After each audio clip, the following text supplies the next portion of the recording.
অনেক দিন পরে নিয়ে চলে এলাম একটা গেট রেডি উইথ মি। যাচ্ছিলাম একটা বিয়ে বাড়িটা ছিল বাড়ি থেকে বেশ অনেক দূর, মানে মোটের ওপর 2-2.5 ঘন্টা ট্রাভেল করতে হবে, তাও ট্রেনে বা মেট্রোতে। তাই একটা টেকসই মেকআপ চাই, আর সেজন্যই সবার আগে করে নিচ্ছি স্কিন প্রেপ।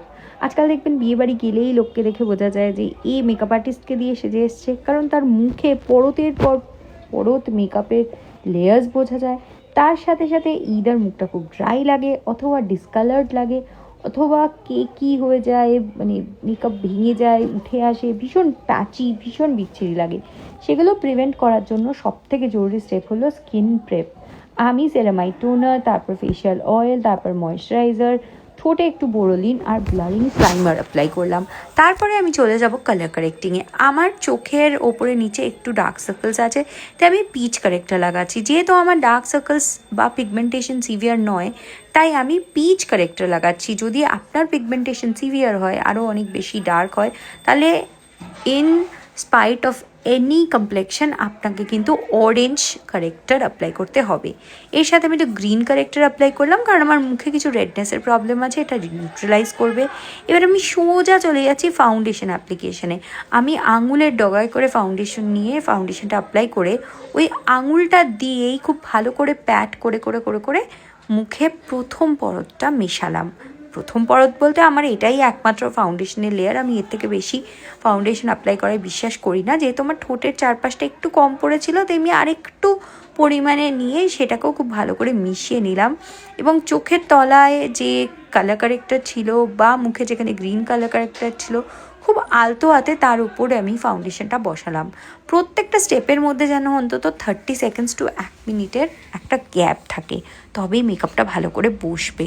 এবার আমি ওয়েট স্পঞ্জ দিয়ে এটাকে একবার খুব ভালো করে ব্লেন্ড করে আমি আঙুলের ডগায় একটুখানি লাইটার কনসিলার বা লাইটার ফাউন্ডেশন নিয়ে চোখের ওপরে নিচে ভালো করে অ্যাপ্লাই করলাম।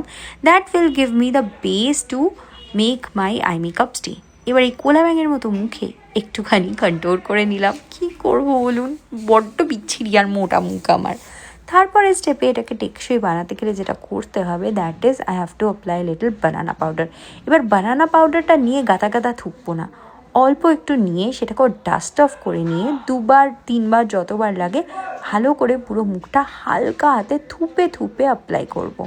এবার আমি চলে যাচ্ছি আই মেকআপে। আই মেকআপের জন্য সবার আগে আমি একটা নিউট্রাল ব্রাউনিশ শেড নিলাম, সেটা নিয়ে ক্রিজ লাইনটাকে ডিফাইন করলাম। তারপরে আমি একটা কাজল পেন্সিল নেব, কাজল পেন্সিল দিয়ে সবার আগে আমি টাইট লাইন করব। তারপরে আমি চোখের ওপরের পাতায় একটা লাইন টেনে নেবো, মানে তেরা বেঁকা যেরকম খুশি হোক, কারণ এটাকে আমি আলটিমেটলি স্মাচ করব একটা ফ্ল্যাট ব্রাশ দিয়ে। ফ্ল্যাট ব্রাশ দিয়ে যেটুকুনি কাজল আমি লাগিয়েছি সেটাকে খুব ভালো করে ওপরের পাতাটায় শেপ ধরে আমি স্মাচ করে নিলাম। তারপরে আমি একটুখানি আইশ্যাডো দিয়ে আমি ওই জিনিসটাকে লক করব। আমি একটা ডার্ক মারুনিশ আইশ্যাডো নিচ্ছি আর কর্নার করে ভালো করে ওই কাজলটাকে লক করছি, যাতে ওটা স্মাচ প্রুফ হয়ে যায়, যাতে ওটা ঘেঁটে না যায়। দু চোখটাকে এরকমভাবে করব এবং সবসময় মনে রাখবো আউটার কর্নার আপওয়ার্ড স্ট্রোকে। তারপরে আঙুলের ডগায় একটু গোল্ডেন শিমার আইশ্যাডো নিয়ে সেটাকে ভালো করে চোখের মাঝখানে অ্যাপ্লাই করে নেব। এবার একটা ফ্রেশ ফ্লাফি ব্রাশ দিয়ে পুরো জিনিসটাকে আমি সিমলেসলি ব্লেন্ড করে নেব। চোখের তলার ওয়াটার লাইনে আমি কাজল পরবো এবং সেটাও যাতে স্মাজ না হয়ে যায়, সেটাকে স্মাজ প্রুফ বানাতে আমি ওই সেম মারুন আইশ্যাডো একটুখানি ব্রাশে নিয়ে ভালো করে ওটাকে সিকিওর করে নেব। এই হয়ে গেল মোটের ওপর আই মেকআপ। কিন্তু আই মেকআপের ফিনিশিং দিতে আমি ভালো করে আইব্রোটাকে শেপ করে নিলাম। আইব্রোটাকে আমি একটুখানি স্পুলি দিয়ে আঁচড়ে যেই জায়গাগুলো একটু ফিলিং দরকার ছিল, যেহেতু আমার দুটো আইব্রো সমান নয়, দুটোকে সমান করে ভালো করে আবার স্পুলি দিয়ে আঁচড়ে নেব to make it appear normal. তারপর মাস্কারা চোখের ওপরের আর নিচের আইল্যাশে এবং আইব্রোতে। এবং এবার আমি শিফট করে যাব আমার নেক্সট স্টেপে, which is putting a blush on. আমি একটা ক্রিম ব্লাশ অ্যাপ্লাই করছি এবং ইনিশিয়ালি আপনাদের মনে হবে হয়তো একটু বেশি, বাট জাস্ট ওয়েট, একটু টাইম দিলেই ওটা মুখে সেটেল ডাউন করবে এবং দেখবেন যে একটু কমেও গেছে। এই ফাঁকে আমি শাড়িটাও পরে এলাম, তার সাথে আমি এটাকে লক করতে একটু পাউডার ব্লাশ ইউজ করলাম। বললাম না অনেক দূর যাবো, মেকআপটা একটু টেকসই বানাতে হবে, তাই পাউডার ব্লাশটা কিন্তু ম্যান্ডেটরি, ওটা স্কিপ করা যাবে না।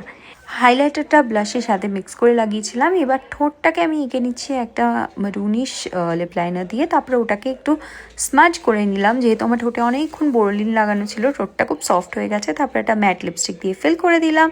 এবারে আমি ফাইনাল স্টেপ হিসাবে একটুখানি মুখে মেকআপ ফিক্সার অ্যাপ্লাই করে নিচ্ছি, আর চুলটা বেঁধে নিলাম, কারণ অনেক দূর যাবো তো চুল খুলে যেতে ভারী অসুবিধা হয়। টিপ পরলাম, গয়না পরলাম, অ্যান্ড আই এম রেডি। জানাবেন কেমন লাগলো পুরো লুকটা। আর বাই দ্য ওয়ে, আমি 5:30টায় মেকআপ করেছি, রাত্রির 11:15টায় বাড়ি ঢুকেছি, মেকআপ কিন্তু ইনট্যাক্ট ছিল। Bye bye, see you soon.